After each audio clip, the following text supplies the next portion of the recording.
The first thing Faith noticed when she stepped into the mansion was the silence. Thick, heavy, the kind that didn't feel peaceful at all. It felt like a house holding its breath. The second thing she noticed was the old cat lying on the rug in front of the dead fireplace as if he'd been placed there and then forgotten. Simba's fur, which must once have been a proud, rich gold, was dull and uneven now, like someone had turned the brightness down on his whole body. His sides rose and fell so faintly that Faith had to squint to make sure he was even breathing. Behind her, the front door closed with a soft thud that sounded strangely final, sealing her and her cheap sneakers and second-hand jeans inside all that marble and glass and grief. "Don't get near him," one of the maids said without looking up from her phone. "He bites, and he's not eating anymore. Vets, specialists, special food, nothing works. He just lies there." Faith tightened her grip on her worn plastic cleaning caddy. She knew better than to ask questions on her first day, but it was hard to look away. The sight of the unmoving cat pressed against an old ache in her chest she'd worked very hard to ignore. She knew that posture. The way Simba lay stretched out but tense, not relaxed, like someone who had stopped asking for help because it hurt too much when nobody came. Up and down the long hallway, voices rose and fell. A gardener asking about deliveries, a cook complaining about a supplier, the housekeeper snapping about schedules. Everything echoed off marble and glass, coming back bigger and colder than it had gone out. Then a deeper voice cut through the noise, firm, controlled, carrying the weight of decisions other people had to obey without question. Every uniformed employee in the foyer straightened just a little. "Mr. Davenport is upset this week," the housekeeper murmured close to Faith's ear, smoothing the lapel of her blazer as if the man upstairs could see every wrinkle. "The cat hasn't eaten in days. His wife left the cat to him. You understand?" Faith swallowed and nodded. She understood more than the woman could guess. When something becomes the last living piece of a life you lost, you hold on to it like the last air in a drowning chest. Michael Davenport appeared at the top of the staircase like a figure stepping out of a different world entirely.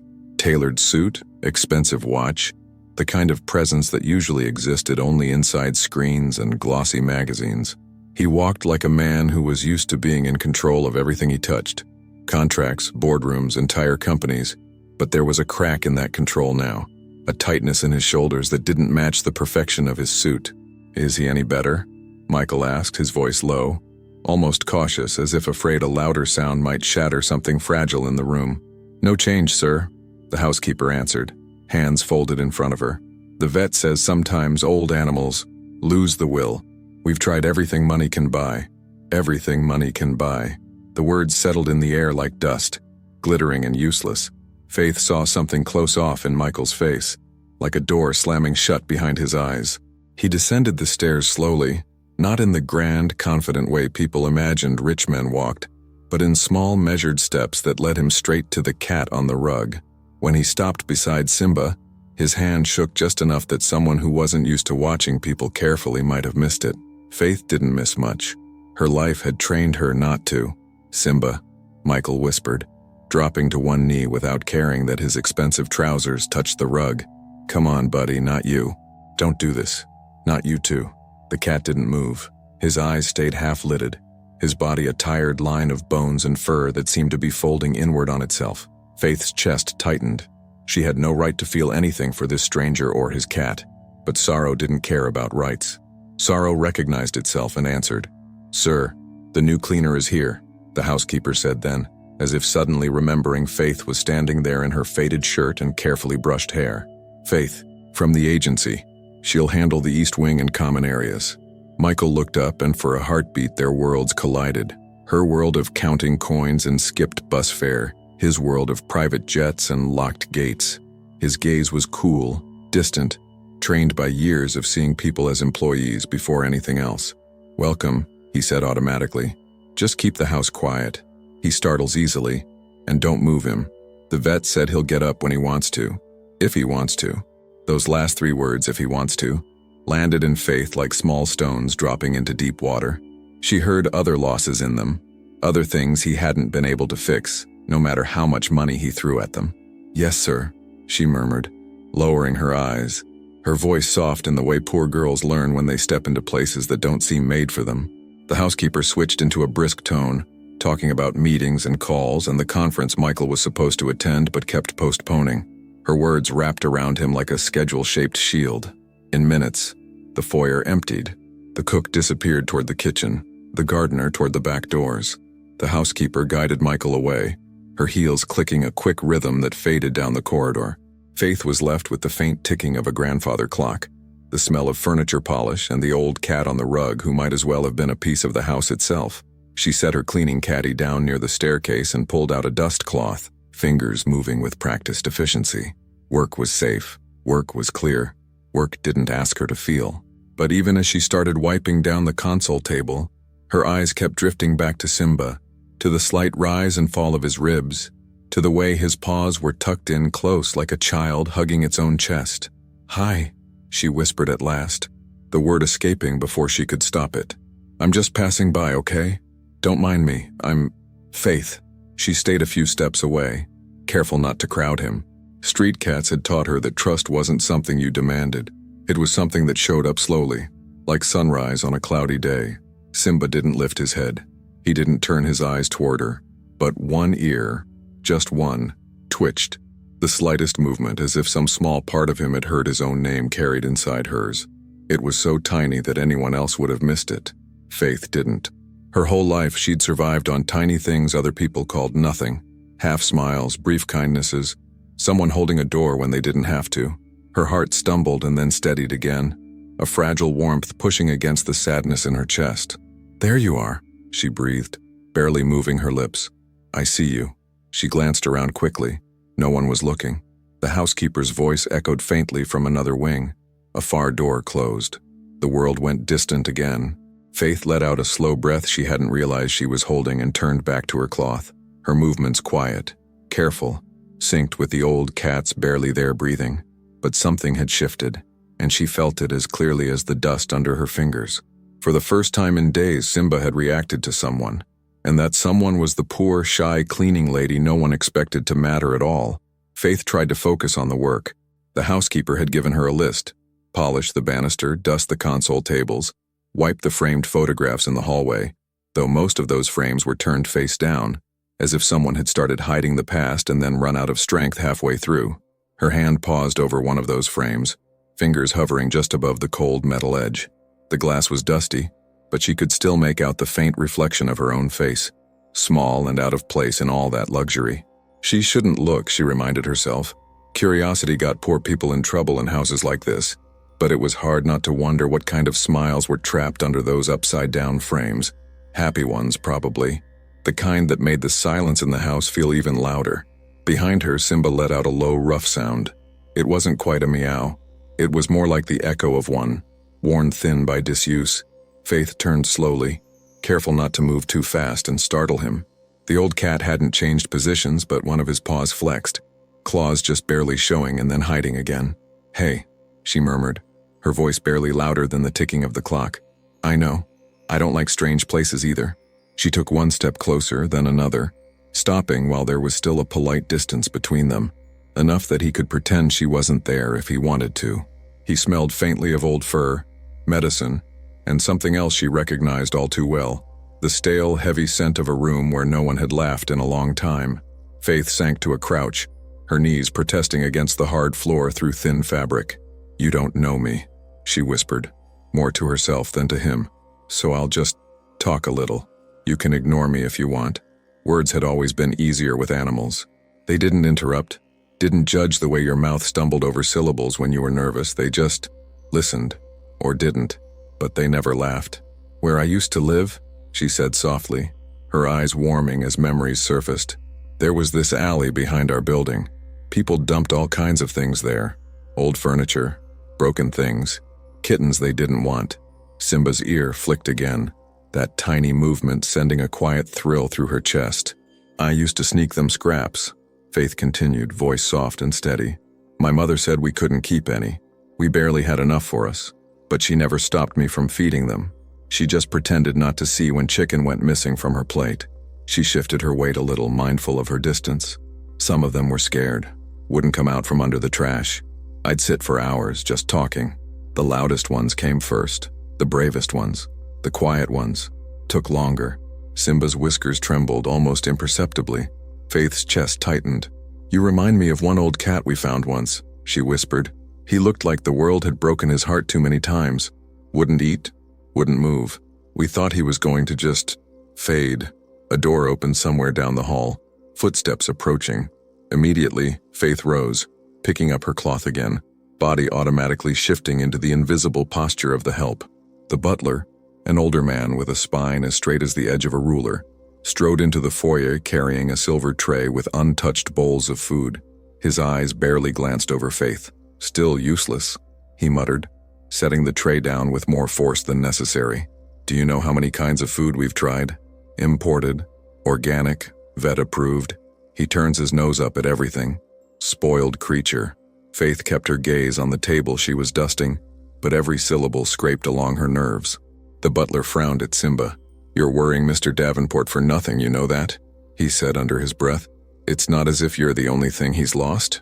He nudged the tray closer to the cat with the toe of an immaculate shoe, some of the food smeared on the rug. He sighed and straightened, already turning away. Faith's hands clenched around the cloth. The words pressed against the back of her teeth, begging to be spoken. "It's not nothing. He's scared. He's grieving. You don't talk to someone like that when they're already broken." But poor girls didn't correct men in suits carrying silver trays. Not if they wanted to keep their jobs. The butler's phone buzzed. He answered it immediately, his voice smoothing into crisp professionalism as he walked away.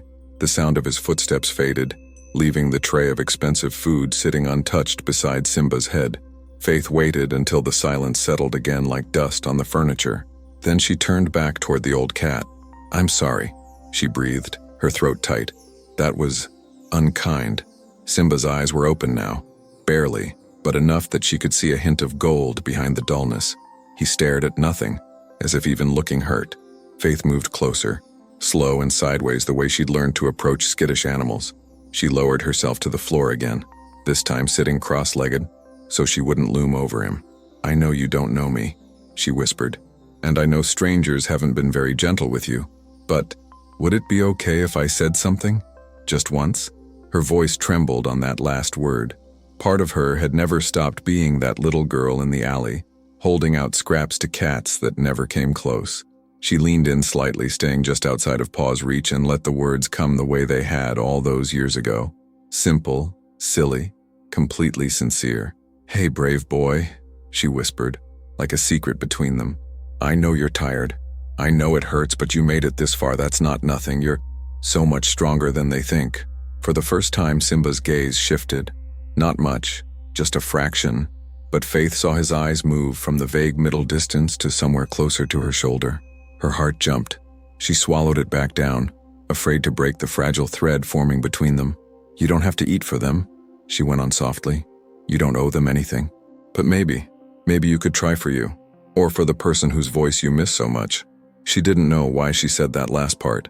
It just felt true. There was a way Simba's head tilted, like he was listening for someone who never came.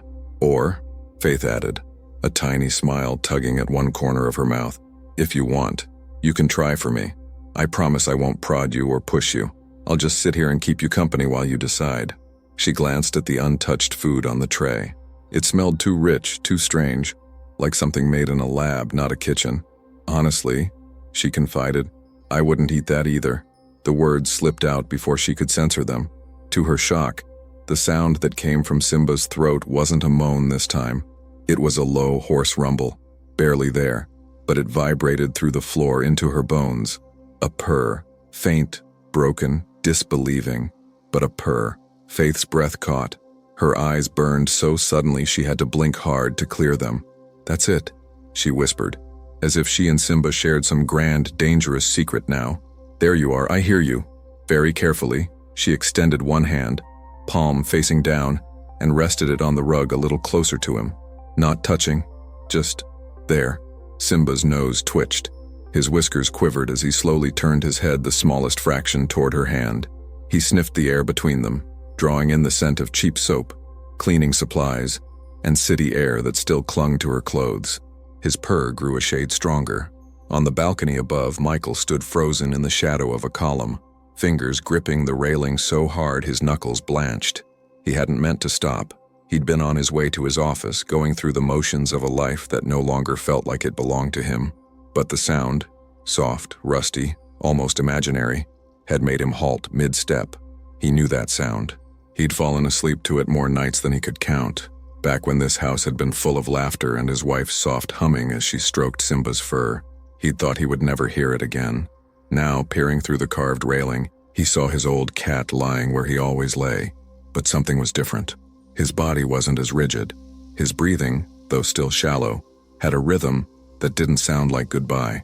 And there, sitting on the floor like she belonged more to the rug than to the polished marble, was the new cleaning lady, head bowed slightly, shoulders relaxed, hand resting close to Simba, as if offering silent solidarity.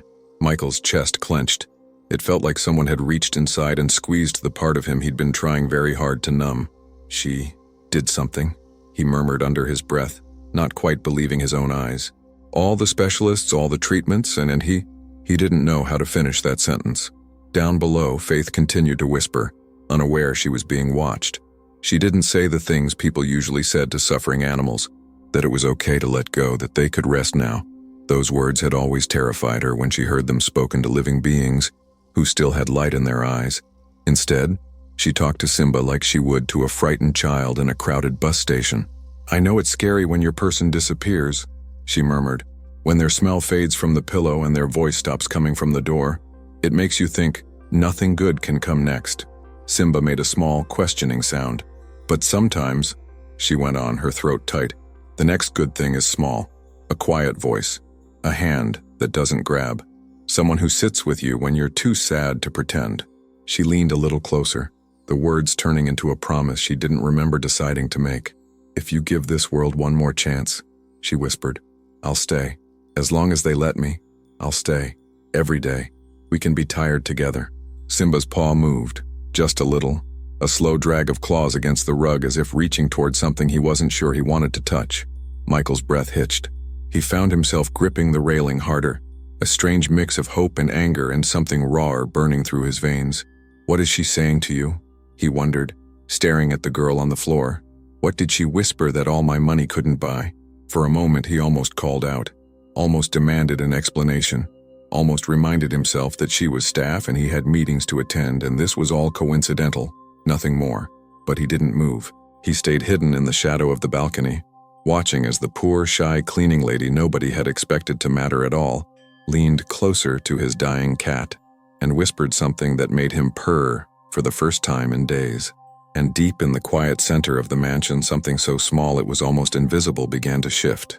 Not with a bang, not with a grand gesture, but with a single fragile connection between a grieving man, a broken old cat, and a girl who had spent her whole life learning how to speak gently to pain. Faith didn't know how long she stayed there on the rug beside Simba.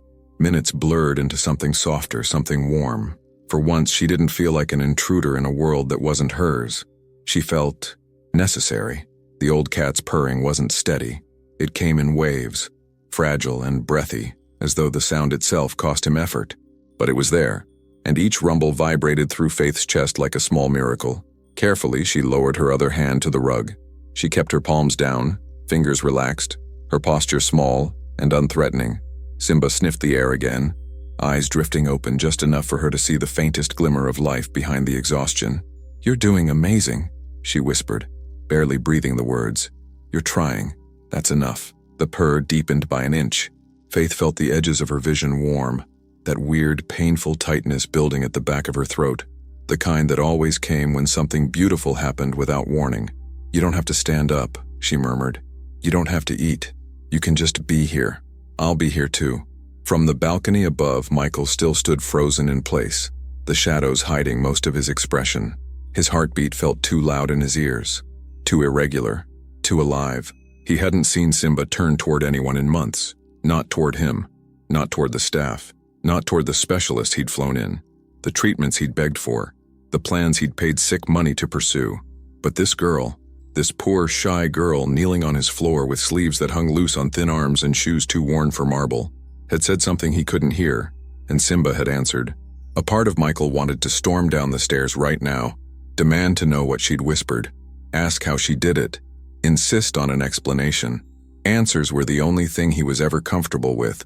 But another part, the part that ached too deeply to seem logical, kept him rooted in place. Because if he interrupted, what if the small miracle stopped? Faith didn't know she had an audience. She simply sat there in her quiet, unassuming way, breathing slow so as not to overwhelm the cat. Simba shifted again, just enough to brush one whisker against the back of her fingers. Faith's breath hitched. "Oh," she whispered, barely holding back the tremor in her voice. "Hi, there you are." Her hand stayed perfectly still. She didn't reach forward, didn't rush to touch him. She let him choose the distance. The choice was what mattered. Simba leaned in half an inch closer. Faith's eyes filled again, her throat tight. "Thank you," she breathed. "Thank you for trusting me. Thank you for trying. Thank you for staying." She didn't say those words aloud, but Simba seemed to sense them anyway. The butler reappeared in the far archway, muttering at his buzzing phone. He didn't look up at first, didn't notice the shift in the room. Then he did. His foot stopped mid-step. "What on?" he whispered, eyes widening behind his glasses. Is that?" Faith straightened instinctively, fear flashing across her face. Had she done something wrong? Had she broken some unspoken rule? Should she have kept her distance? The butler opened his mouth to speak, sharp, reprimanding, already preparing to scold her for sitting on the floor and daring to be near the cat. But then Simba let out a quiet sound, small but unmistakable. The butler froze. "He's purring," he said, stunned. Faith lowered her eyes. "Just a little," she whispered. The butler's brows knit sharply. "What did you do?" Faith flinched. "Nothing. You must have touched him. He hates being touched, especially by strangers, especially by staff." Faith shook her head quickly. "No, I didn't touch him. He came closer on his own." The butler scoffed, but something uncertain flickered behind the gesture. "Impossible." Faith didn't argue. Poor girls rarely won arguments in houses with chandeliers. "I'm just cleaning," she murmured. "I'm not doing anything else." The butler opened his mouth again, but a deeper, colder voice suddenly filled the foyer. "Enough." Michael descended the stairs slowly, each step heavy with the gravity of a man holding too much inside himself. Faith rose to her feet instantly, spine straightening like a startled fawn. Her heart thudded against her ribs, the fear instinctive and too familiar. The butler bowed his head. "Mr. Davenport, sir." "I said enough." Michael's tone didn't rise. It didn't need to. Authority sat naturally in his voice, as effortless as breathing. Faith lowered her gaze to the floor, palms damp. She had no idea if she had broken a rule, spoken too softly, sat too close, breathed wrong. Michael's steps slowed when he reached the bottom of the stairs. He looked from Simba to Faith, then back to Simba again. The old cat's eyes, though tired, were following Faith's movements, slightly, faintly, but undeniably. Michael's breath left him all at once. His jaw tightened. Then in the softest voice Faith had ever expected from a man like him, he whispered, "What did you say to him?" Faith startled. "Sir, just now," he said. His gaze locked onto her with a mixture of hope and suspicion so raw it made her throat tighten. "He reacted to your voice." "What did you tell him?" Faith swallowed hard. I didn't say anything important, sir." "Something made him move," Michael insisted, stepping closer. "Something made him purr. He hasn't—" His voice caught. The sound was tiny, almost nothing, but Faith heard it. "He hasn't done that in weeks." The air between them grew still, fragile like china. Faith's voice came out small, barely audible. "Sometimes animals, they don't need important words, sir. Just gentle ones." Michael studied her, his expression unreadable. The butler stepped forward as if to intervene, but Michael lifted one hand slightly, barely a gesture, but enough to make the older man retreat immediately. Faith tucked a loose strand of hair behind her ear, staring at her shoes. "I was only talking to him. I didn't mean to. I'm sorry if I—" "Don't apologize." The words left Michael sharper than he intended. Faith flinched again. Michael closed his eyes for one breath, softening his tone. "I didn't mean to raise my voice, He glanced down at Simba, and his composure nearly cracked. "I didn't expect to see him react to anything." Faith hesitated, then spoke softly. "He's not rejecting the world, sir. He's grieving." Michael's eyes snapped to her. No one spoke to him like that. Not directly, not honestly, not without calculating what it might cost them. "What do you know about that?" he asked quietly. Not dismissively, but like a man asking a question he wasn't sure he was ready to hear the answer to. Faith's fingers curled around the fabric of her shirt. Enough. For a moment, neither of them breathed. Then Simba lifted his head, just barely, and let out a hoarse, questioning sound that pulled Michael's attention downward. "Simba," Michael whispered, kneeling beside him, emotions cracking through the polished surface of his voice. The cat's gaze flicked between Michael and Faith, slow, weak, but aware. Then he nudged his nose forward half an inch toward Faith's still hands. Faith gasped softly. Michael stared. "He chose you." Faith shook her head, panic flaring. "No, sir. I'm just new. Maybe he's curious." Michael's voice lowered, as though speaking too loudly might break the moment. "Simba hasn't approached anyone since my wife died." Faith's breath caught in her chest. Simba closed his eyes, leaning forward, inch by inch, until his forehead rested, lightly, shakily, against the back of Faith's hand. She froze. Michael's world tilted. The butler stepped back in shock, whispering under his breath, "Dear God." Faith didn't move, didn't breathe. She felt the weight of the old cat's head, fragile and warm, pressing into her as if she were the only safe place left in the world. Michael swallowed hard, his voice rough. "You did something none of us could." Faith shook her head, tears burning behind her eyelids. "I didn't do anything. He just needed someone to listen." Michael's gaze softened, not in pity, but in recognition, the rare kind that saw something deep and unpolished inside another person. Simba let out a trembling sigh against her skin, small, trusting, heartbreaking. Faith whispered, "Hi, brave boy." Michael whispered, "Thank you."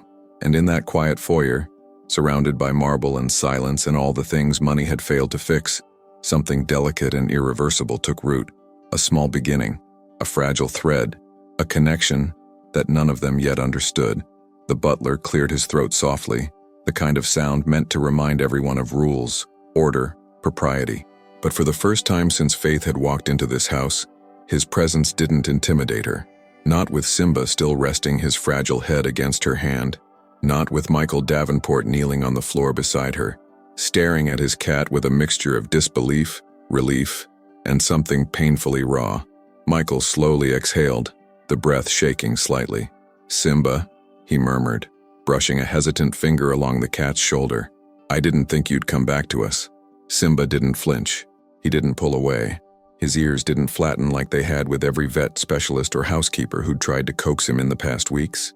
He simply kept his head nestled against Faith's hand, purring in those small, broken bursts that sounded like hope trying to relearn its own voice. Faith swallowed hard, her voice soft. "He's trying, sir. He wants to stay.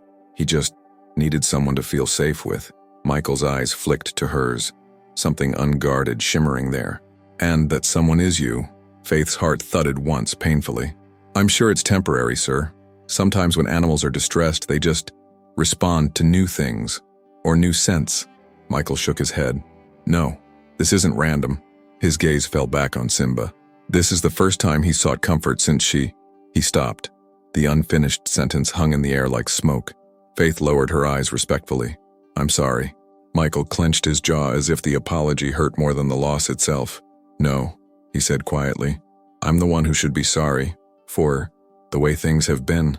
For the way this house feels." His voice dropped. "It hasn't been a home in a long time." Faith didn't know what to say. Poor women weren't taught how to comfort grieving millionaires. But she understood grief itself. She understood silence. She understood this quiet ache between words. Simba shifted then, so subtly that she almost didn't feel it. But his frail body leaned a little more weight onto her hand, trusting her to support him. Faith froze. Michael's breath caught audibly. He's trusting you." The butler took one cautious step closer, speaking low. "Sir, if I may, perhaps Miss Faith has a natural intuition with animals. Some people do." Faith blushed immediately. "I'm not special, sir." Michael's gaze sharpened. "I didn't say you were special." A pause. A softer tone. "But Simba seems to think you are." Faith's cheeks warmed more, but she kept her eyes on the cat to hide it. "Maybe he just needs company." "Then stay," Michael said. Too fast. Faith blinked. "Sir?" Michael cleared his throat, not used to being caught off guard. "I mean, stay for a few more minutes if you're not busy." He glanced at the butler. "She's not busy, is she?" The butler hesitated. "She has cleaning duties, sir. The East Wing can wait." Michael cut in, still looking at Faith. "Simba cannot." Faith's breath hitched. She nodded slowly. "Of course." The butler bowed and retreated, disappearing down the hall. Suddenly the foyer felt smaller, quieter, strangely intimate with just the three of them. A grieving man kneeling on marble, a timid cleaner sitting cross-legged on a rug, and an old cat rediscovering the world through a trembling purr. Michael shifted a little closer, not touching Faith, not even brushing against her, but close enough that she could feel the warmth radiating off him. "You said something to him," he murmured. "Something I didn't hear." Faith lifted her eyes cautiously. "I only told him he wasn't alone." Michael stared at her for a long moment, something inside him fracturing in a way that felt more like healing than breaking. "People don't talk like that in this house," he said softly. Faith lowered her gaze to the rug. "Maybe they should." Michael inhaled sharply, as if the words had hit deeper than she intended. They sat in silence for nearly a minute. Simba's purr filled the space between them, thin, delicate, but steadying. Then Faith whispered, almost without meaning to, "He's been waiting for permission." Michael's brow furrowed. Permission for what? To feel safe again. The sentence lingered. It felt too honest, too exposed. Faith immediately regretted saying it, but Michael didn't react with irritation, or disbelief, or arrogance. He reacted with stillness, deep, thoughtful stillness. Then, in a voice low enough that she had to lean slightly to hear it, he asked, "Is that something you know from experience?" Faith's stomach tightened. She hadn't expected him to follow the thread back to her.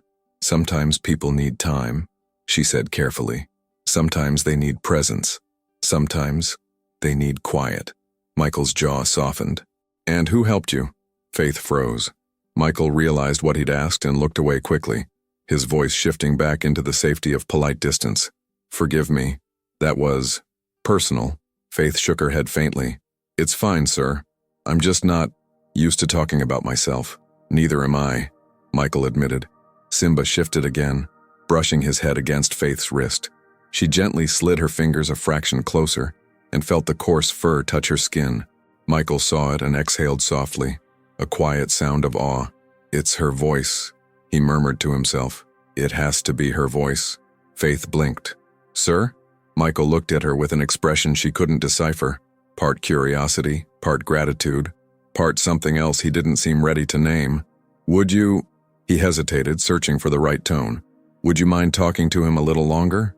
Faith nodded without thinking. "Of course." Michael's shoulders relaxed visibly. It was the first time Faith had seen him look anything other than tense. She leaned toward Simba again, whispering gently, "You're so brave. I know everything hurts. I know the world feels sharp, but you're safe here. You're not alone." Simba's purring deepened. Michael closed his eyes for a moment as if steadying himself. When he opened them again, his voice was quiet, but sincere. "I don't know how you're doing this, but thank you." Faith shook her head. "I'm just being kind, sir. Anyone would do the same." Michael's gaze lingered on her for a long, unguarded second. "People think kindness is simple," he said softly. "It's not." Faith's heart squeezed, but she said nothing. Simba's breathing grew steadier, his tail flicking faintly against the rug as if testing old instincts. Michael looked like he wanted to ask something, several somethings, but stopped himself as though the questions felt too intimate for a room filled with marble and memories. Instead, he said the one thing he could manage without breaking open. "Would you come back tomorrow?" Faith blinked. "Sir?" "To spend time with him." A pause. "With Simba." Faith swallowed, feeling something warm and terrifying bloom inside her. "If the housekeeper approves, sir. I'd be honored." Michael nodded once, a small gesture that carried too much meaning. "I'll take care of it." Silence settled again. Not awkward, not cold, but fragile in the way new connections always are. Faith looked at Simba. "You hear that? We get to try again tomorrow." Simba shifted his head slightly, pressing more firmly against her. Michael watched the scene with something like wonder. He didn't say it aloud, not yet, but in that moment, he already knew the truth. The girl who had walked into his home to clean dust from forgotten surfaces had somehow brushed the dust from his grief as well. And for the first time in a very long time, Michael Davenport felt something close to hope. Faith didn't remember standing up. Her knees were stiff when she did, the rug imprinting soft red marks on her skin. She smoothed her shirt.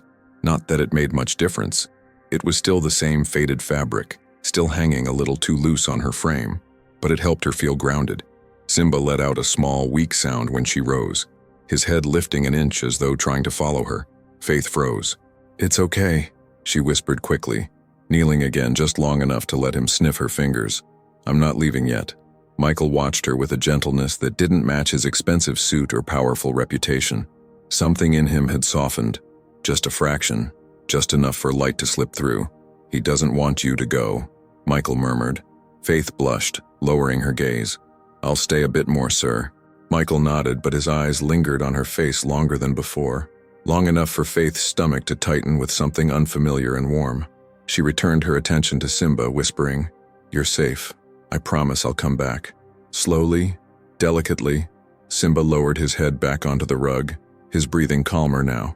Michael swallowed. He hasn't looked that peaceful in weeks. Faith didn't know what to say to that. She only brushed a loose speck of dust from the rug and nodded faintly. A far door opened. The housekeeper entered briskly, clipboard in hand, irritation carved in every line of her posture. "Mr. Davenport, sir, your 2 o'clock appointment has been—" Her voice trailed off when she saw Faith kneeling beside Simba, and Simba leaning gently into her presence. The housekeeper blinked, hard. "Is he responding to her?" she asked, stunned. Michael's voice came out low and steady. "Yes. But sir, we've had animal therapists, behaviorists, veterinary neurologists, and yet," Michael said, "he's reacting to Miss Faith." The housekeeper turned her gaze to Faith, the surprise morphing into something almost suspicious, as though trying to decode how someone with thrift store shoes and shy posture had managed what expensive specialists couldn't. Faith lowered her eyes immediately, hands curling into her lap. "I didn't do anything, ma'am." Simba made a soft sound as if disagreeing. The housekeeper's brows rose. "He's vocalizing." Michael's jaw tightened.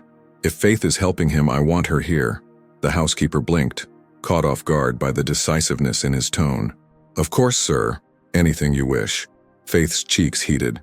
"Sir, I don't want to interfere with the staff schedule." "You're not interfering," Michael said. "You're helping." The housekeeper forced a polite smile. "Miss Faith, when you finish here, I'll revise your tasks accordingly." "Yes, ma'am," Faith murmured. Simba nudged her hand again, and the housekeeper's eyes widened even more. "Well, I'll be." She stepped back slowly. "If this works, then maybe." Faith tilted her head. "Maybe what?" The housekeeper cleared her throat. "Maybe your presence can stabilize him, bring him comfort." "It's remarkable." Faith flushed with embarrassment. People didn't use words like remarkable about her. When the housekeeper disappeared down the corridor, Michael let out a slow exhale, rubbing the back of his neck. "They'll adjust." Faith blinked. "Adjust to what, sir?" "To you being here." A pause. "With him." Faith swallowed. "I don't want to be a burden." Michael's expression flickered. Pain, regret, recognition, like something in him knew that feeling intimately. "You're not a burden," he said quietly. "Not here." Faith's breath stilled. No one had ever said that to her. Not in her home, not in any job, not anywhere. She lowered her gaze, her voice trembling. "Thank you, sir." Michael's tone softened even more. "Please, call me Michael when we talk like this." Faith stared. "Sir, I can't. It's not proper." Michael's jaw tightened slightly. "Perhaps not, but necessary." He gestured faintly toward Simba. "If he trusts you, then I should at least try." Faith felt her heart press painfully against her ribs. She shook her head gently. "You don't owe me that." Michael's eyes darkened with something quiet and lonely. "I owe you more than you realize." Before Faith could respond, Simba tried shifting his weight, inching a trembling paw toward the silver tray of untouched food. Faith gasped. "He's trying to move toward it." Michael's breath caught. "Simba." The cat's legs wobbled. He didn't have the strength to stand, but he pushed forward half an inch, then another, like a child trying to crawl after weeks in bed. Faith reached out instinctively, but didn't touch him. "You're okay," she whispered. "Just rest. You don't have to push yourself." Simba let out a tiny, frustrated mewl, as if determined to prove he still could. Michael knelt beside him again, eyes glossy. "Easy, buddy, easy." Faith glanced at the tray and then at Michael. "May I try something?" Michael nodded without hesitation. "Anything." Faith carefully lifted one of the bowls, the least fancy one with simple shredded chicken, and placed it gently closer to Simba, just a few inches away. Simba sniffed the air. His whiskers quivered. A spark of instinct flickered through him. Michael leaned forward, barely breathing. Faith held her breath too, hands clasped against her chest. Simba opened his mouth. A tiny sound left him. Then, he lowered his nose and touched the food. Just a touch. Just a faint press. But that was enough. Faith covered her mouth with both hands, her eyes filling with tears. Michael let out a strangled, disbelieving laugh. The first sound of joy to echo in that house in years. He tried. He actually tried. Faith's voice trembled. He wants to get better. Michael's eyes flicked to her. Because of you. Faith shook her head quickly. No. Because of love. Yours. And hers. Her voice softened. He's trying to reach her smell again. Her warmth. You're both grieving the same person, sir. Michael froze. Faith's breath caught, realizing she'd said too much. I'm sorry. I shouldn't. No. Michael's voice cracked. Just slightly. Just enough. You're right. Simba nudged the food again, weaker this time, but still trying. Michael lowered his head, his voice trembling as he whispered into Simba's fur. I'm here. I'm right here, buddy. You don't have to go. Faith watched quietly, her heart folding open in the softest ache. Michael stayed by Simba's side, his hand hovering close but not touching, just like Faith had shown him. His breathing matched the cat's, slow and steady. After a moment, he spoke again, voice barely audible. I can't lose him too. Faith's eyes softened.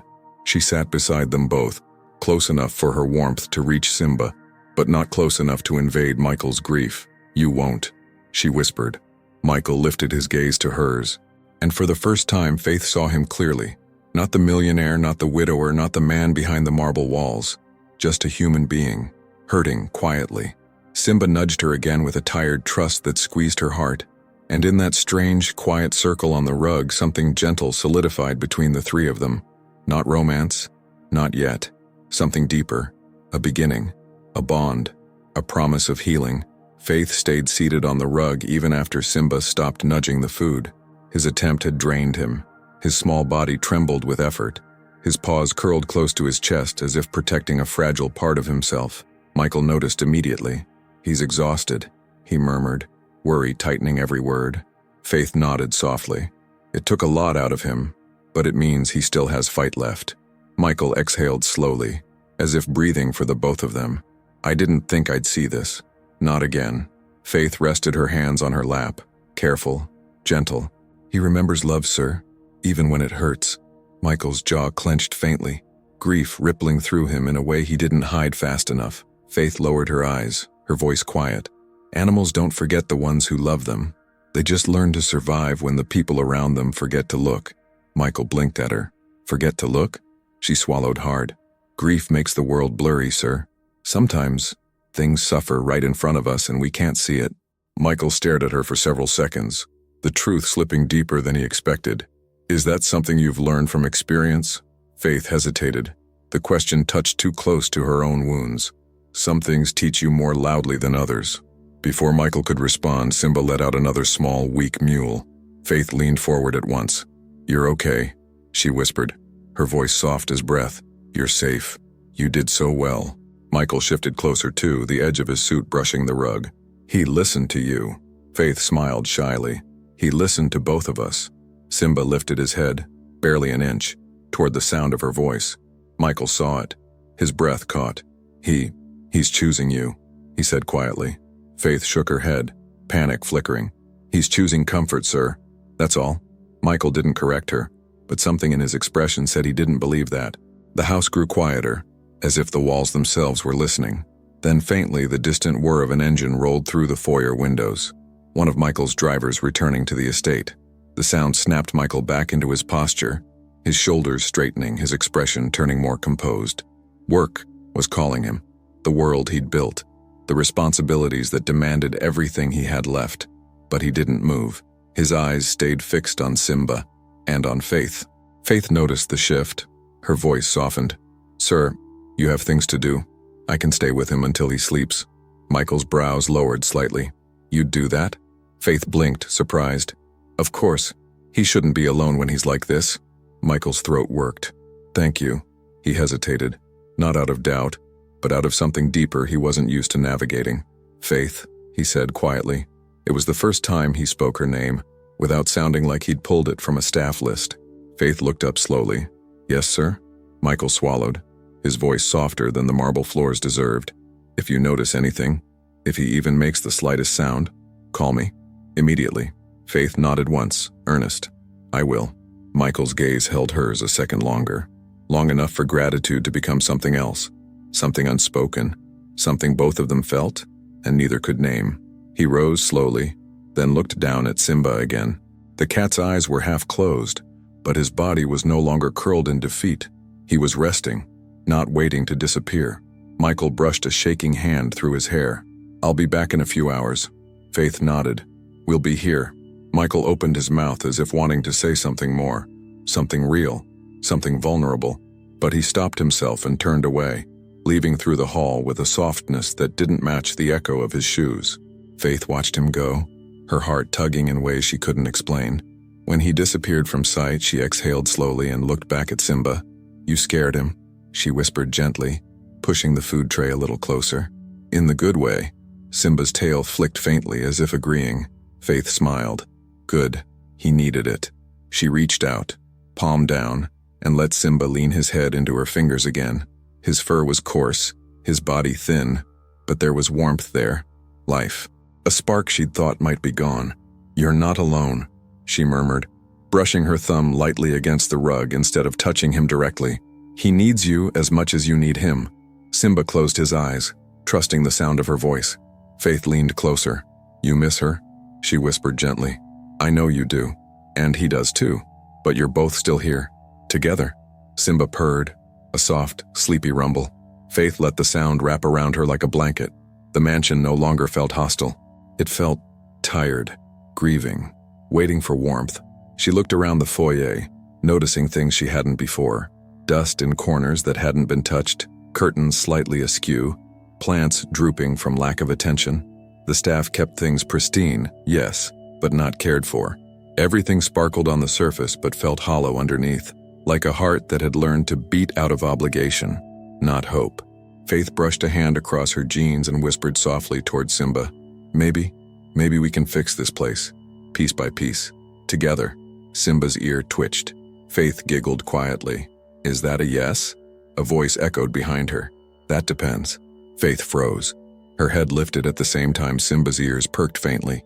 Michael stood in the doorway, tie loosened, jacket draped over one arm, hair slightly disheveled from running his hands through it. He wasn't supposed to be here. He'd left. He had meetings, commitments. Faith's eyes widened. Sir, I thought you went to work. Michael's expression softened with something between embarrassment and sincerity. I forgot my briefcase. Faith's heart jumped. She nodded quickly. Oh, of course. Michael's gaze dropped to the way Simba leaned toward her again, then rose to meet her eyes. Quiet, earnest, almost hopeful. What were you saying? He asked gently. Faith blushed. Nothing important, sir. Just talking to him. Michael stepped closer, his voice tightening in his chest. He responds to you. I want to hear it. Faith's breath caught. I was only saying the house feels sad, and maybe we can help. Michael blinked. Something in his expression changed. Not dramatically, not obviously, but enough. Faith, he said quietly. You already are. Her lips parted, but no words came. Simba purred again. Michael's gaze dropped to the cat, then rose to Faith, and in the soft, hesitant pause that followed, everything between them shifted another inch toward something neither could deny. For a moment, Faith didn't know what to do with her hands. She rubbed her thumb across her fingertips, a nervous habit she'd learned in childhood. Michael's presence always filled the space, commanding, solid, too large for the room. Yet somehow today, the weight of him felt different, not intimidating, not cold, just present. I didn't mean to overhear, he said after a slow breath, his voice lower, almost hesitant. But I want this house to feel alive again. If you think you can help, his gaze softened, then I want to hear it. Faith's cheeks warmed. She glanced down at Simba, who purred faintly like an extension of her own heartbeat. I don't know about fixing the house, sir. I can't fix grief or memories. Michael's eyes flickered. Something broken, something aching. Faith continued gently. But I can help with small things, like warmth, quiet, patience. She smiled shyly. Simba seems to like that. Michael exhaled through his nose, something close to a laugh but too fragile to fully form. Yes, he does. Simba nudged her hand again, confirming it. Faith looked down at the cat. He just needs to be seen. Michael's shoulders tensed. I thought I was seeing him. Faith shook her head, not in correction but with deep empathy. You were trying, sir. But sometimes when we're hurting, we look too hard at the wrong things and miss the ones begging quietly for help. Michael went utterly still. Faith bit her lip. I'm sorry. I shouldn't. No, Michael said softly. You're right. Simba let out a low, sleepy rumble. Michael lowered himself to the rug again, sitting beside Faith, but not touching her, not crossing any boundary. Still, the closeness startled her. He'd never sat near anyone like an equal, not in the little time she'd observed him. Faith tucked her legs beneath her, eyes on Simba. He's calmer now. Michael studied the cat, his voice barely above a whisper. Because of you. Faith shook her head, a faint tremble in her lashes. Because he trusts. That's all. Michael's gaze lowered to her hands, small, gentle, unsure, and the tightness in his face eased. You say that like trust is nothing, he murmured. Faith blinked up at him. It's everything. Their eyes met and something exchanged between them. Quiet as dawn, fragile as dust motes in morning light. Faith felt it. Michael felt it. Simba somehow seemed to sense it too. The cat shifted, leaning his head against Faith's fingers once more. Michael's breath hitched, softened by awe. He hasn't done that since... He stopped. His throat tightened. Faith finished softly. Since she passed. Michael swallowed hard. Yes, the silence that followed wasn't uncomfortable. It was shared. Two griefs held beside each other. Not touching, but no longer alone. After a long moment, Michael spoke again, his voice lower. If you ever want to know about her, my wife, I can tell you. Not now, but sometime. Faith blinked in surprise. You don't owe me that, sir. No, Michael whispered.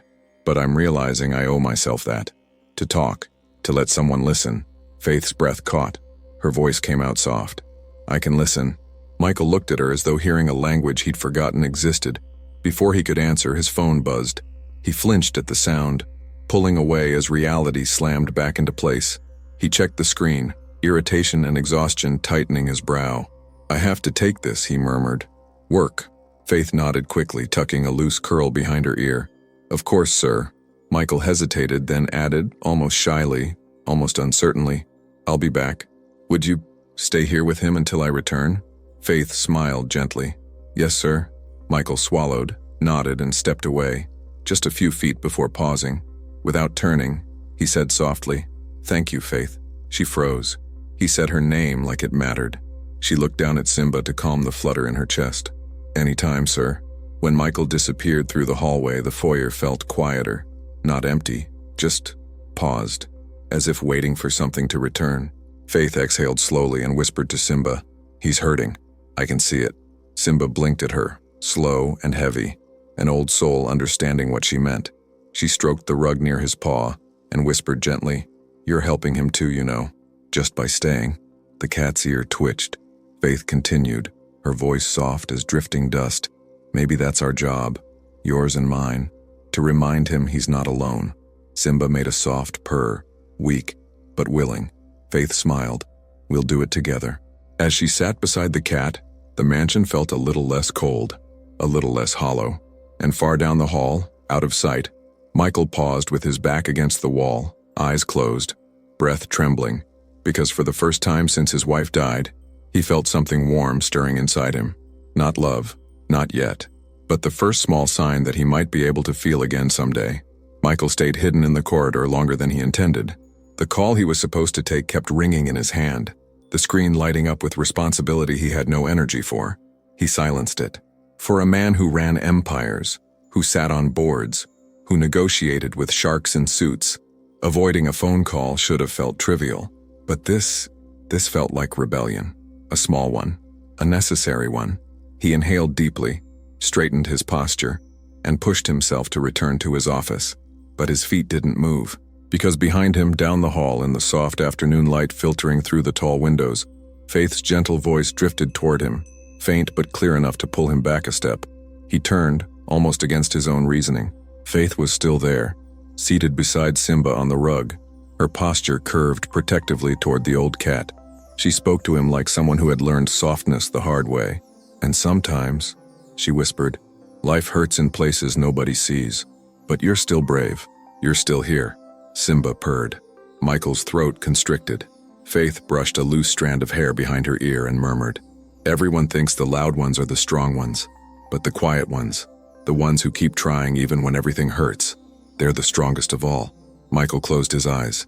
Because somehow those words weren't only for Simba. They were for him too. He stepped quietly back toward the foyer, unable to walk away.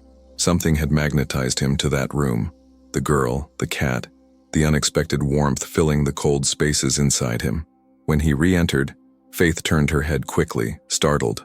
"Sir, I didn't hear you come back." Michael smiled faintly, the expression small and tired but real. "I didn't want to interrupt." Faith's cheeks flushed. "I was just talking to him." "I know." Their eyes held for a moment longer than they should. Faith lowered hers quickly, unsure how to handle the attention of a man like him. Michael sat on the rug again, loosening his tie the rest of the way. He looked nothing like the immaculate billionaire magazines wrote about. His shirt sleeves were rolled up now, his hair slightly tousled, the weight of grief making him human. He reached toward Simba, slowly, carefully, and let his hand rest near Faith's, not touching, but close enough she could feel warmth radiating from him. Simba sniffed Michael's hand, then shifted his frail body closer to Faith's side instead. Michael huffed a soft, broken laugh. "I suppose that answers that." Faith shook her head shyly.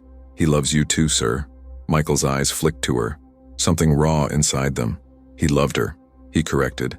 "And I've been a poor replacement." Faith hesitated, then spoke softly but firmly. "You're not a replacement. You're grieving too." Michael stared at her as though the sentence pierced through armor he'd been wearing for years. "Faith," he murmured. She froze. He didn't finish the thought, because he didn't know how. There were no words gentle enough, honest enough, safe enough. So instead he shifted the moment. Quietly he asked, "Would you mind telling me what you were saying to him earlier, before I walked in?" Faith's eyes widened. "Oh, sir, it wasn't anything special." "Faith," Michael said softly, "everything about what you do for him is special." Her breath caught. She lowered her gaze to the rug, collecting her thoughts. "I was just telling him that sometimes the world hurts, but it doesn't mean we stop trying." Michael's posture softened. "And I said that people who keep going silently are often the bravest." Michael swallowed. "You believe that?" Faith nodded. "Yes." Michael's eyes narrowed gently, studying her. "Do you think you're one of those people?" Faith shook her head instantly. "Oh no, I'm not brave, sir. I just endure." Michael's jaw tightened. "There is courage in endurance." Faith blinked up at him. He continued quietly. "Strength doesn't always look like conquering.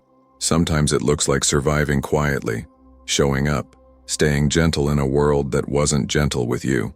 Faith's breath trembled. She wasn't used to anyone seeing her. Not like this. "Sir, She couldn't continue. Michael noticed her hands trembling slightly and softened his voice further. "You can speak freely around me. You don't have to hide your thoughts." Faith shook her head timidly. "Old habits. Hard to break." He tilted his head. "I understand." A pause. "More than you know." Simba shifted, pressing his head deeper into Faith's hand. Michael watched the movement with quiet awe. "He needs you," Michael murmured, almost to himself. "Maybe I do too." Faith's breath hitched sharply. Before she could respond, the butler appeared in the doorway. "Sir, apologies, but your business partner is on hold. He insists it's urgent." Michael didn't even look toward the hall. "Tell him I'll return the call shortly." The butler blinked. "Sir?" "He said the board is waiting." "I said I'll return the call shortly," Michael repeated, calm but firm. Faith's eyes widened in shock. A billionaire delaying business? For a cat? For a quiet moment? For her? The butler bowed stiffly and disappeared again. Michael leaned back slightly, exhaling deeply. "I've spent months drowning myself in work, avoiding this house, avoiding everything. And look at him." He nodded toward Simba. He didn't need a specialist. He needed someone who could speak softly to pain. Faith swallowed. Anyone could have done that. No. Michael's eyes softened. Not anyone. A silence settled. Deep, safe, warm. Faith felt it wrap around her like something she didn't dare name. After a long moment, she whispered, "Why did you really come back, sir? You told me you forgot your briefcase, but it's right there. You had it with you." Michael's breath caught. He looked at the briefcase on the console table, the one he'd placed there hours earlier. Faith's eyes widened softly. You didn't forget it? Michael stared at her, then lowered his gaze. No, he admitted quietly. I didn't. Faith waited, heart pounding against her ribs. Michael lifted his eyes again, slowly, gently. I came back because I heard your voice, he said, and because, for the first time in a long time, I felt something other than numbness. Faith felt her breath stop entirely. She didn't move, didn't blink, didn't dare break the moment. Michael held her gaze with soft, raw honesty. I didn't know how to walk away from that. A sound broke the silence, Simba nudging his paw against their hands, uniting them in the smallest, tenderest way. Faith let out a shaky breath. Michael closed his eyes, overwhelmed. And for the first time since grief drowned his home, Michael Davenport allowed himself to feel the warmth of being understood. Fragile, unexpected, unavoidable. For a long moment, neither of them spoke. Faith stared at Michael as though his words were too delicate to touch. She'd never had someone look at her like that. Not a man, not a stranger, certainly not a millionaire with grief stitched into every part of him. Michael broke eye contact first, his breath shaky, his composure slipping like a man unused to being honest aloud. I shouldn't have said that, he murmured, rubbing the back of his neck. It wasn't appropriate. Faith shook her head quickly. No, you didn't say anything wrong. Michael studied her face, searching for discomfort, but all he found was quiet sincerity. Simba pressed his head weakly against both their hands again, as if insisting the conversation continue. Faith exhaled softly. Sometimes, what feels true isn't inappropriate, just honest. Michael blinked, slowly, like that idea was foreign to him. You really believe that? Faith nodded. Yes. My mother used to say honesty is the only thing you can give when you have nothing. Michael froze. Faith instantly tensed. I'm sorry. No. Michael interrupted, his voice unexpectedly gentle. Don't apologize for that. He looked away for a moment, then back at her. What was she like? Your mother? Faith bit her lip, surprised by the question. People rarely asked about her life. Her story was invisible, an accessory to her labor. She was... Faith's voice softened. Tired, but warm. Gentle. She had nothing, sir, but she made everything feel like something. Michael's gaze dropped. I can't remember the last time someone described a person that way. Faith offered a shy smile. That's because most people don't speak in softness anymore. Michael swallowed, his voice gravelly. You do? Faith blushed fiercely. He looked away before the moment grew too heavy. I don't know how to talk like that, he admitted quietly. Not anymore. Faith shook her head. Maybe you don't need to. Maybe Simba only needed someone to sit with him, and you needed someone to sit with you. Michael's throat tightened. Faith. Simba nudged them again, reminding them both why they were here. Faith nodded toward the cat. Let's focus on him for now. Michael inhaled deeply, grounding himself. Yes, you're right. Together they watched Simba breathe, slow but steady, his frail chest rising and falling like a small tide. The purring grew weaker for a moment, then steadied again. Faith frowned gently. He's struggling a bit. Maybe he's cold. Michael stood instantly, his movements sudden but not harsh. I'll get something. Faith blinked as he left the room with purpose. Moments later, he returned with a soft, worn blanket, clearly not one purchased to match the mansion's decor. Something older, something used, something loved. Michael laid it across Simba with shaking hands. Faith watched him carefully, noticing how he smoothed the fabric with tenderness instead of precision. He loves that blanket, Michael murmured. She used to tuck him into it every night. Faith's breath caught. It still smells like her, doesn't it? Michael nodded, eyes glistening. Yes, that's why he wouldn't sleep anywhere else. Simba let out a soft, content sound as the blanket surrounded him. Faith whispered, Good boy. Rest. Michael lowered himself back onto the rug beside her. Not close enough to touch, but close enough that she could feel his presence like warmth through fabric. I haven't told anyone this, Michael said quietly, but after she died, Simba stopped sleeping on her pillow. He slept on the floor beside the door, as if waiting for her to come home. Faith's eyes filled with tears. Animals grieve too. They just don't have words. Michael's jaw clenched. He waited for her longer than I did. Faith turned her head. Sir, I ran from this house, he whispered. From the memories, from the silence.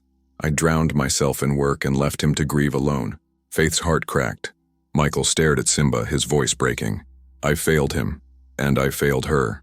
Faith reached forward, not to touch Michael, but to lightly touch the edge of the blanket near Simba. "Sir, grief isn't failure. It's survival." Michael didn't respond. Faith's voice softened even more. "When you're hurting, you don't always have the strength to help others. That doesn't make you wrong or unloving." Michael turned his head toward her, slow, vulnerable. "You speak as if you've been through this." Faith lowered her eyes. "Not grief like yours, but I've seen people break, quietly, in ways no one notices." Michael studied her, something tender settling behind his stern expression. "And you helped them?" Faith shook her head. "I couldn't. I was a child then, but I learned that people don't need perfection. They need presence." Michael's eyes softened. Simba shifted slightly beneath the blanket. Faith adjusted it carefully, making sure he stayed warm. "He trusts you, Faith," Michael murmured. Faith looked down. "I think he trusts you too. He just needs time." Michael inhaled deeply. "I don't know how to give him that." "You're giving him time right now," Faith whispered. Michael paused, then nodded slowly. For a moment, the three of them sat there, an unlikely trio woven together by shared silence. Faith glanced around the foyer then, noticing the dusty corners again, the crooked frames, the neglected plants. "Sir, can I ask something?" Michael blinked. "Of course. Do you want help making this house feel alive again?" Michael froze. Faith's face flushed. "I mean, of course I can clean, sir, but I meant more than that. Small things. Warm things. Things that make a house feel like a home." Michael stared at her as though she'd spoken a sentence he'd been waiting months to hear. Finally he said, very quietly, "Yes, please." Faith's heart fluttered. Simba made a soft, contented sound. Michael looked down at the cat, then at Faith, and whispered, "Stay. Help us rebuild it. Help me rebuild it." Faith blinked, overwhelmed. "Sir, that's not my place." Michael's voice was soft, firm, honest. "It is now." Her breath trembled, and for the first time she believed it. Faith didn't answer right away. Her mouth opened, then closed again. Her breath shook. She wasn't used to being wanted. Not for her labor, not for what she could clean or fix or scrub, but for something gentler, something that lived inside her. "Sir, her voice wavered. "I don't know if I can do something like that." Michael studied her carefully. Not impatient, not demanding, just present. "You already have," he said quietly. Faith felt that. Deep in the part of her chest she usually kept locked away. Her gaze drifted to Simba, who had relaxed into the warmth of the blanket, his breathing steadier than it had been in days. The way he curled softly toward her hand made her throat tighten. "I didn't do anything magical," she whispered. Michael shook his head. "It feels like magic to me." Faith's cheeks warmed. "It's just kindness."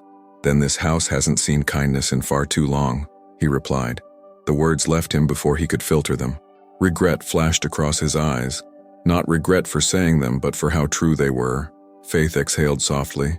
"Then maybe kindness can be the first step." Michael's posture softened, something unspoken passing between them. Faith brushed the edge of Simba's blanket lightly. "I can help him, and I can help this place." She hesitated, then added timidly, "If you want me to." Michael's voice came out low, warm, almost relieved. "I do." The words settled around them like gentle snowfall. Simba stirred then, stretching slightly. His frail paws trembled, but he didn't recoil into fear. Instead, he looked between Michael and Faith with tired but observant eyes. Faith giggled softly. "I think he approves." Michael let a faint smile slip onto his face. "He's always had good judgment." Faith raised a brow, just a little, even when he bit the gardener. Michael blinked, then let out a quiet laugh that startled even him. "I forgot about that." Faith smiled shyly. "Simba has strong opinions. He gets that from her," Michael said, his expression softening with memory. Faith lowered her eyes respectfully. "I'm sure she was wonderful." Michael's jaw clenched in an attempt to steady himself. "She was, and losing her broke us both, in different ways." Faith nodded gently. "Grief doesn't ask permission." Michael's gaze flickered to her, intrigued. "Is that something your mother used to say?" Faith paused. "No, that one's mine." Michael studied her again, really studied her this time, with something like awe. "You speak like someone who's lived far more life than your age suggests." Faith's heart stuttered. "Is that a good thing?" Michael hesitated. "It is, but it makes me wonder who had to hurt you for you to learn so much." Faith's breath caught sharply. Her eyes dipped away, fingers curling slightly in her lap. People don't mean to hurt us sometimes. They just don't know how to love gently. Michael's chest tightened visibly. Yes, I know something of that. Their eyes met. Soft, understanding, fragile. Before either could say more, Simba pushed his head weakly against Faith's hand again, his body trembling but purposeful. Faith gasped. He's asking for touch. Michael froze. He hasn't wanted to be touched since. Faith didn't let him finish. Very slowly, she turned her hand palm up and let Simba choose. The cat hesitated for a heartbeat, then placed his frail head into her palm. Faith let out a quiet sob she tried to swallow. Oh, sweetheart. Michael felt emotion surge through him so hard he had to look away. Simba's purr, thin, uneven, but real, filled the room like a broken lullaby finding its rhythm again. Faith stroked him with the lightest touch imaginable, barely brushing his fur. Look at you, she whispered. You're trying so hard. Michael lowered his hand until it hovered beside hers, not touching, but close enough that Simba could sense both of them there. He's choosing life, Michael murmured. Faith nodded. Because he feels safe. Michael's voice cracked. Because of you? Faith shook her head gently, tears clinging to her lashes. Because of love, yours, hers, and his memory of it. Michael swallowed. Faith, I don't know how to thank you. You don't have to. Then teach me, he whispered. Teach me how to be useful to him again. Faith's eyes widened. Sir, but Michael wasn't backing down. Not in desperation. In sincerity. Show me what to do, he added, and I'll do it. Faith took a deep breath, her voice steadying. Okay. First, let's make sure he stays warm. Michael nodded immediately. And, Faith continued softly, he'll need gentle company. Not noise, not worry, just presence. Michael's voice lowered. I can do that. Faith looked up at him, her eyes bright. And he needs you. Michael blinked. Hard. Faith smiled softly. You being close, it matters. Michael's chest expanded on a trembling breath, sitting with quieter shoulders, calmer breaths. Simba reacted instantly, leaning his head slightly so half of it rested toward Faith, half toward Michael. Faith giggled softly. There. See? Michael stared at the scene, tears threatening. I don't know how this is happening, Faith whispered. He remembers love, and you helped him remember it. Michael replied, his gaze warm and steady. You helped me remember it. Faith's breath caught in her throat. Simba purred faintly, and Michael's eyes softened even more. Faith, he said gently, stay a while longer. Faith glanced at Simba, already settling into the warmth of their shared presence, and nodded. I'll stay. Michael exhaled, relieved. Faith shifted slightly, unaware that the small movement brought her just an inch closer. Simba's body relaxed even further between them, and for the first time in months, maybe years, the mansion felt alive, because two people with broken edges had decided, quietly and without fanfare, to sit beside a creature who represented all the love they had lost, and to begin healing together. Michael didn't realize how long he had been sitting on the rug until the light in the foyer shifted, soft afternoon fading into the delicate gold of early evening. The mansion's tall windows caught the sunset, sending warm patterns of amber across the marble. It made the house look softer, less like a museum of grief, more like a place where something gentle might grow. Faith sat beside him, her posture relaxed but alert, like someone who had learned to survive by staying quiet and observant. She didn't fidget, she didn't draw attention, she simply was, and somehow, her presence filled all the empty corners that had swallowed the house whole since Michael's wife passed. Simba slept now, deeply, peacefully, his head still resting in Faith's palm. Occasionally, his tail twitched or his ears flicked, but his breathing remained steady and calm. Michael watched the rise and fall of Simba's chest, with a reverence he didn't try to hide. I thought I lost him, he whispered at last. Faith looked up from the cat. You didn't. I wasn't enough, he said quietly, voice frayed at the edges. Faith shook her head gently.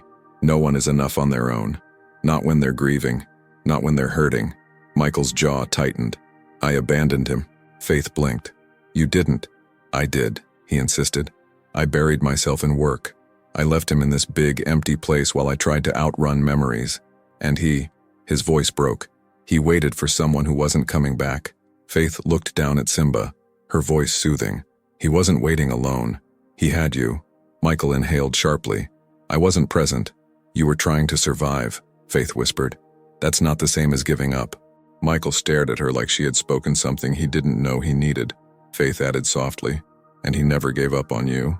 Simba stirred in his sleep as if agreeing. Michael closed his eyes, shaking his head slightly.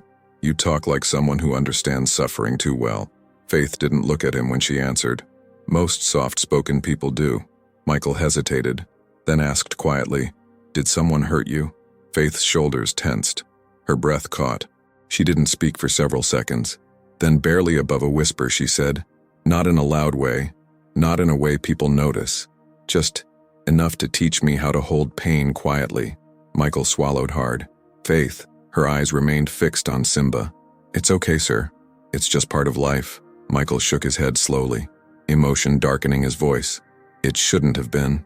Faith blinked rapidly, trying not to let tears rise. He continued softer. People like you deserve to be treated gently. Faith wasn't prepared for that sentence. Her breath trembled. Thank you, sir. Michael watched her carefully, as though memorizing the fragile curve of her expression. They sat quietly for a while. No words, just shared air, shared warmth, shared grief. Finally, Faith asked softly, Would it help if you talked about her? Michael stiffened. Faith instantly regretted the question. I'm sorry, you don't have to. I just thought. Michael cut her off with a quiet breath. No, you're right. I should. He lifted his head, eyes distant but steady. She was sunlight. She laughed easily. Simba adored her from the moment she walked in. Faith smiled faintly. And you? Michael blinked slowly, his expression softening. I adored her too, more than I knew how to say. She was gentle in a way the world rarely is. Faith nodded, her voice low. Sounds like she was warm. She was, Michael murmured, and losing her felt like winter that never ended. Faith's heart cracked open. I'm so sorry. Michael didn't thank her. Instead, he whispered, I didn't know how to live after she was gone, and sometimes I still don't. Faith placed her free hand on the rug beside Simba, close to Michael's, but not touching. You're living right now. Michael looked down at their hands so near they could feel warmth radiating between them. Not touching, but close enough that the distance meant something. Faith added in a whisper, You're loving him right now. That's living, sir. Michael exhaled shakily. You make it sound simple. Faith smiled softly. It isn't simple, but it's real. Their eyes met again. Slow, hesitant, heavy with meaning.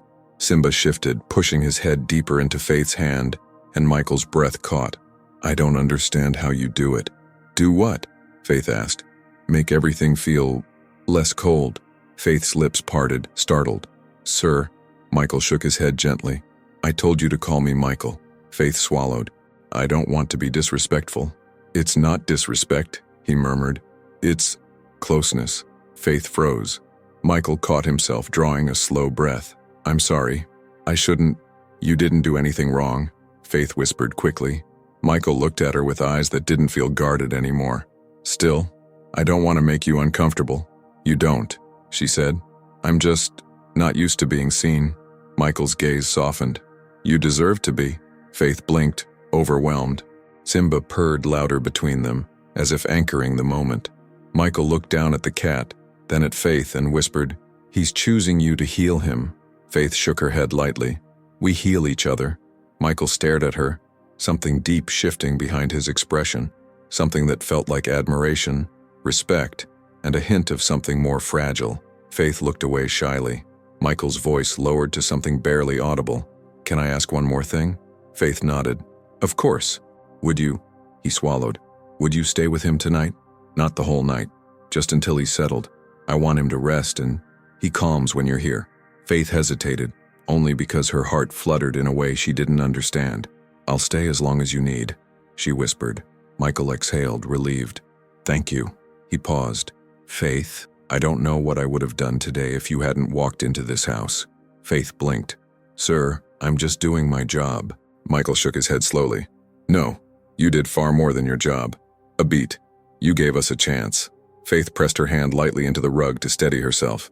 We'll keep trying. All three of us. Michael nodded slowly. Yes, together.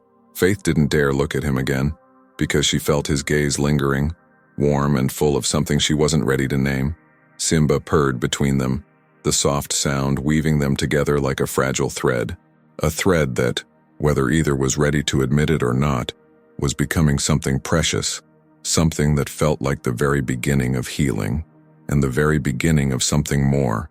Faith didn't realize how late it had grown until the lamps in the foyer flickered on automatically, bathing the room in a warm amber glow. The mansion looked different in this light, less cold, less grand, less intimidating. It felt inhabited. Simba slept curled between her and Michael, wrapped in his beloved worn blanket. His breathing was steady, tiny purrs vibrating faintly every few minutes. Faith had never seen him so peaceful. "You did that," Michael murmured, watching her instead of the cat. Faith shook her head gently. "We did that." Michael swallowed. "Faith, please don't underestimate what you've done today." Faith brushed Simba's fur with the back of her finger. "He did the hardest part. He chose to stay." Michael exhaled slowly. "And you gave him something to stay for?" Faith's cheeks warmed. She didn't answer at first. Instead, she adjusted the blanket over Simba's back. "He's warmer now," she whispered. "He'll rest." Michael nodded. "Because you're here." Faith looked away. "Anyone could sit with him, sir." Michael's voice softened. "But he wouldn't have let anyone near him. He let you." Her heart thudded at the quiet certainty in his tone. They sat in silence for a moment, the kind that felt comforting rather than empty.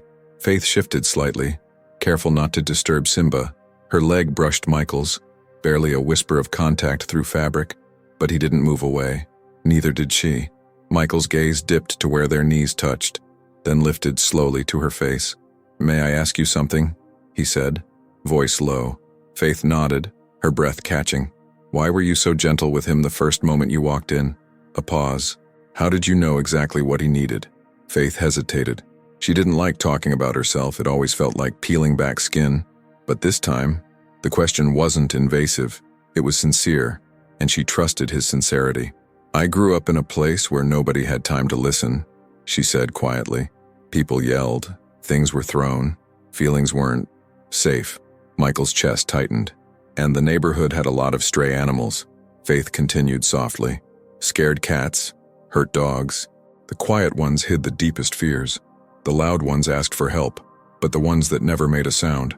Her voice trembled. "They were the ones closest to giving up." Michael lowered his gaze, grief and admiration mixing in his expression. "I learned to sit near them," Faith whispered. "Not touching, not forcing, just being there. Sometimes all someone needs is a witness." Michael blinked rapidly, emotion gathering behind his eyes. "Faith," she offered a tiny, shy smile. "Simba reminded me of those quiet ones." Michael let out a shaky breath, the sound heavier than any business decision he'd ever faced. "He's been waiting months for someone like you." Faith shook her head gently. "He's been waiting for you." Michael froze. Faith continued, her voice like soft truth. "He was waiting for you to come back, to feel again, to talk, to breathe, to stop running." Michael swallowed hard. "I thought I was protecting myself." "But you were isolating yourself," Faith said gently, and he felt it. Michael looked as if the realization physically hurt, yet healed something at the same time. "I'm sorry," he whispered, more to Simba than to her. Faith placed her hand near his on the rug, close, not touching, echoing the lesson she'd given him earlier. "You're here now," she said. "That's what he needed." Michael looked at her hand, then at her face. He moved his own hand closer, not touching, just close enough that the warmth of his skin brushed hers like the beginning of a promise. Faith didn't pull away.